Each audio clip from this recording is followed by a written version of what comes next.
Hello YouTube and welcome back to my channel.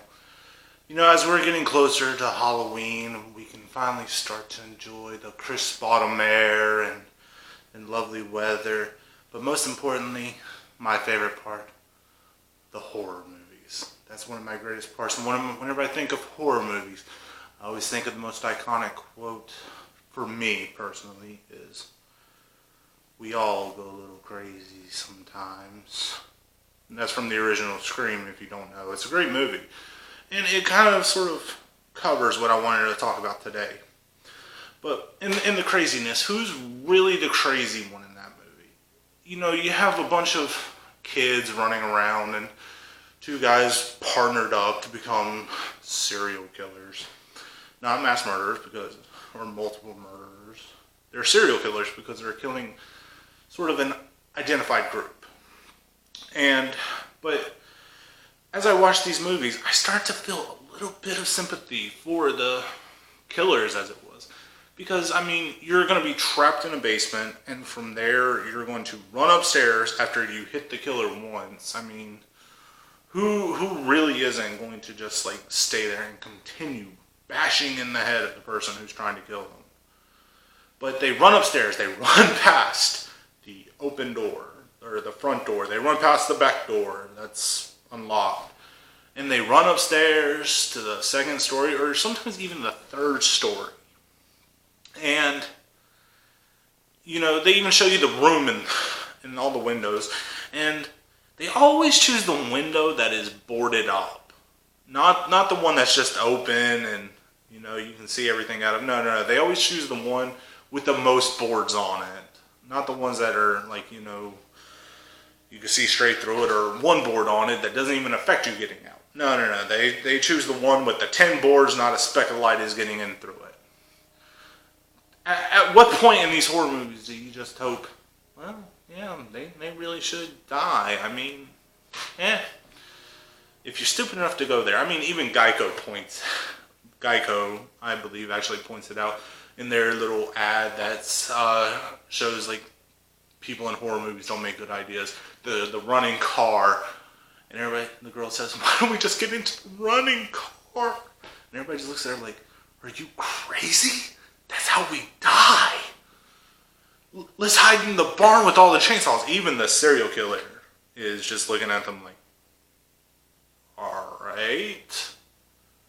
I'm all for survival of the fittest, and I don't think everybody should die in a horror movie, but sometimes even you think, God, I hope that kid gets picked off. Oh, I really hope. And horror movies, as you get older, what used to scare you is the same thing that makes you laugh. You become a fan of these horror movies for whatever reason possible. You think about it, whenever I was growing up, the thing that used to scare me the most was the Child's Play, the Chucky movies. And that used to scare me. It was like a toy coming to life. And even as a child, I didn't even like toys that could talk. But I loved Toy Story, so I was, I guess, an idiot child that if that actually happened to me, I guess I probably had it coming in the long run. Yeah. And my sister, for instance, she was terrified of Freddy Krueger. Kill you in your sleep. You die in your sleep. You die for real. But now, she can watch a horror movie no problem. We've seen scarier stuff in reality compared to what's ever on a movie screen. And your obsession with horror movies somehow defines a line between fantasy and reality. You can watch horror movies all the time, and as long as everything else in your life is good, you learn from it. You can predict whatever happens, because all horror movies follow the same code of rules. And that's poked fun of. If you don't know what I mean, seriously, watch the Scream series, except for number 4. God help number 4. That just shows insanity in today's day and age. But the rules of horror movies. No one is ever safe by the third one. Because by then you got a new leading character, and sometimes But the actions that people take in these horror movies just drive me insane.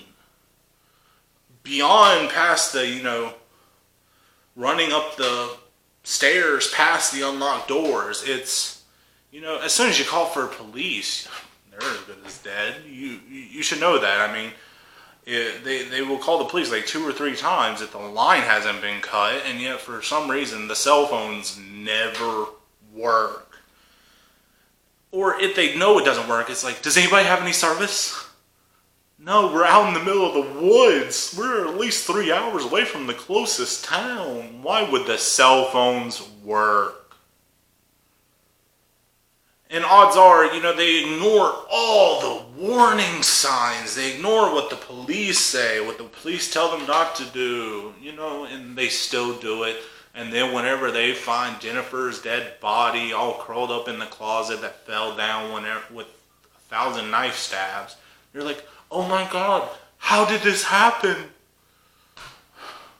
It shouldn't be a surprise. I mean, they need to have that one real character in there who is like, all right, y'all, let's split up. You and you go down the dark tunnel first. You need that one real character to be like, yeah, right, bye.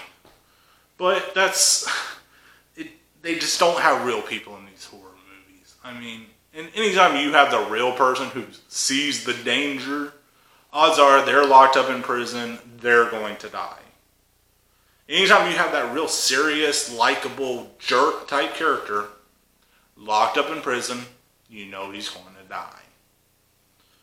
They want the damsel in distress to defeat the killer. They want everybody bound together to save everything. That's not how it works. You don't. And then also, it's like they hit the dude one time and then they turn their back like, oh, it's over. It's finally over. By the time they turn back around, he's up. He's gone and he's up. And then they act like, but how? I only shoved him up against the wall and I saw him drop. Like, that is really going to stop determination, because all these killers, they have some type of motivation. And your motivation just shoving him up against the wall and he drops once, you're going to really turn your back on him. That's one of those times where it's like, you deserve to die. And that's in horror movie logic. I mean, these people, they just don't understand it. But that's going to be another topic whenever we deal with it in serial killers or slasher type people in the horror movies. I'm going to do that in another video, which is going to be in about 2 to 3 days from now. But until then, I hope you enjoyed this video. Please like, comment, and subscribe down at the bottom. Thank you, and good night, you too.